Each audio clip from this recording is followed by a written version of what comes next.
After so many years of shooting music videos and weddings and documenting events, nonprofits, commercials, after so many years of doing that, I wanted to feel like I graduated.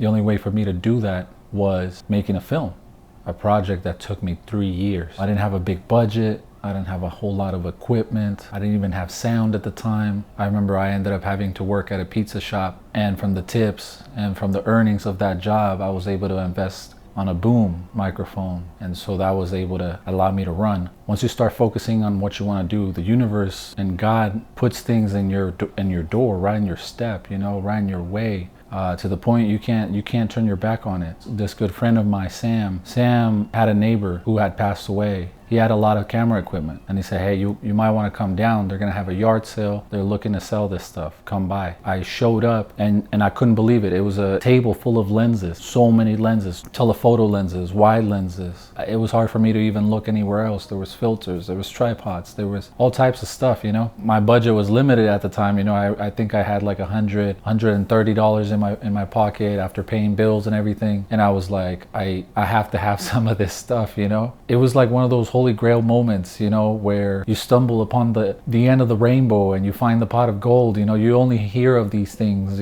but the fact that I stumbled upon it, and the fact that the family was selling Canon 7200, $10, $15, $20, I was like, yeah, I'm gonna go ahead and take the 7200. I'm gonna go ahead and take that 15 to 35. I'm also gonna take that 85 millimeter. I'm also gonna take this. I'm also gonna take that, this and that, and it racked up to 130. I ended up having to call my sister to see if she wanted to get in on it. She's a photographer as well, and you know what? She sent me some extra money. I was able to get some more stuff. And so after leaving that, I was like, this is my ammo right here. I want to do this. God gave me all the arsenal I need. What else do I need? I had some really good friends that I had approached throughout my career about making a movie and if they would like to be part of it. And so I contacted those contacts back again, and they were happy to be there. And so everything was just beautifully well put together. I couldn't turn my back away. I knew I had something gold. I knew I had gold with this series when I was out there doing nonprofit rural outreach in the southern border. I got to meet a lot of individuals, seniors and neighbors who were telling me their everyday stories, And once I started hearing these stories, I needed to hear more, so I went back and I conducted my own interviews because I wanted to know what else happens here. What else do you hear about? What do you know of the area? And a lot of those folks told me so much. There's a dinosaur footprint out there, for instance, You wouldn't know that unless you go there in Sunland and talk to people. And so I went out there into the most rural areas like Santa Teresa, Anapra, which is just right there next to Sunland. Every time you go to El Paso or you go to Las Cruces, you pass through Sunland, It's so spread out and so rural that things like the Toy Box Killer happen in these corners. And if you don't know about the Toy Box Killer, that is some crazy stuff. The Toy Box Killer was out here in the town of Truth and Consequences. The Toy Box Killer did some horrific things. He would pre-record himself and play his audio tapes as his victims were waking up. You've been kidnapped and brought here for us to train and use as a sex slave. That's just unimaginable. I couldn't even imagine. That is some different type of evil, Those types of things happen here because it's so rural. You wouldn't know what happens here unless you're from here. Sunland is just a little story in the big nest that we have over here, We have our own crazy madness, rural area out here. And I don't think a lot of people know. It's not in the mainstream. You wouldn't know unless you're from here, It doesn't make the national news. It doesn't. And if it does, it's forgotten quick. They don't expect nothing out here. I wanted to create a series based on our area, Sunland. It's perfect. Shows like Atlanta really inspired me for sure. I wanted to showcase some of that here in Sunland. And the Sunland life is rough, and you gotta keep your head on a swivel.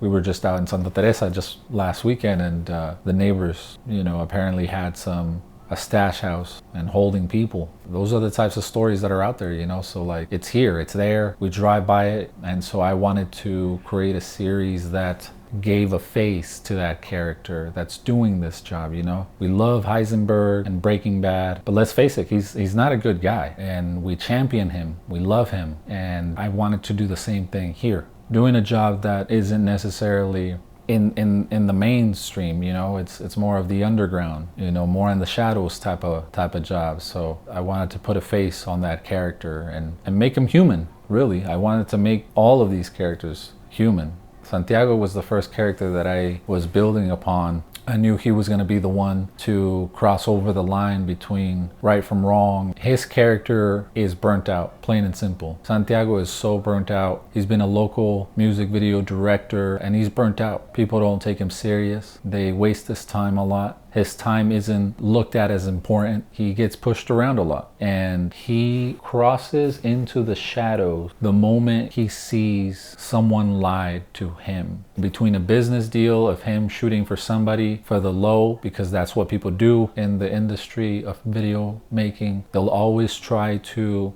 look for a lower price point. You know, they'll always try to lowball the videographer, the editor, in every way and every time. Later on in the music video that he's at, the person that he's shooting for pulls out a lot of money and it's like a slap in the face to him. That artist just literally said, I'm hurting, I don't have enough, but I would still like to work with you. And they worked themselves into a little deal.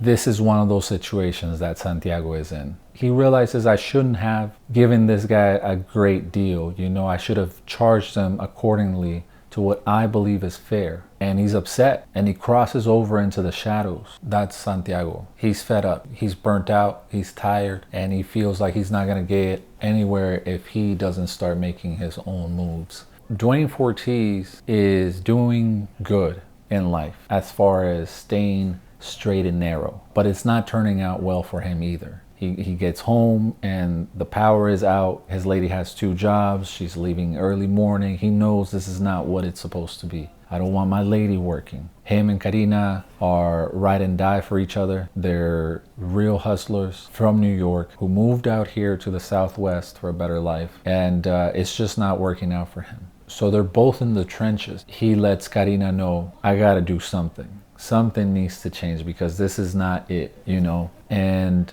Karina leaves because, you know, she has to go to work. And as Karina is leaving for work, she lets him know, whatever it is you want to do, I'll be ready. Hinting that it's possibly something that they had already done before. The way Dwayne moves, he doesn't want to slip up. And he's trying to move straight and narrow. But like I said, he's not doing that great. He's not doing that good. And he needs some money. I wanted to really showcase El Paso. I wanted to showcase Las Cruces streets, sunsets, mountains, the scenic area. You know, every time that there's a sunset here in our area, it's beautiful. And so I wanted to capture a lot of that. You can't explain Sunland without the surrounding areas. It's not Sunland without El Paso, Las Cruces, Anthony, Anapra, Santa Teresa, Canutillo. It's all there. When I seen directors and actors out here in El Paso working with Netflix and stuff, I didn't want them to put anything similar to mine before me. I wanted to be the first guy to make something of this sort out here. And I feel like I accomplished that. And I'm very, very proud. I'm really proud of the color. Color took me so long. I had friends that told me that I should outsource. I had friends that told me that I should do this. And yeah, I could have. But this is a pilot. I'm just trying to submit this in film festivals and get it picked up by another producer. Give me some money. I'll give you plenty more ideas for other shows. Don't you worry. I got plenty. And that's why I didn't really want to take too much time. I spent 3 years putting this together. I couldn't possibly wait another year. It was time to put something out. It was time to promote it. It was time to let the people know what I've been doing for 3 years. I'm really, really happy with it. You know, I'm excited for the next film projects, but like I said, I can't move on without properly closing the door on this. And so that's why I'm making all these videos to explain to you how important Sunland is.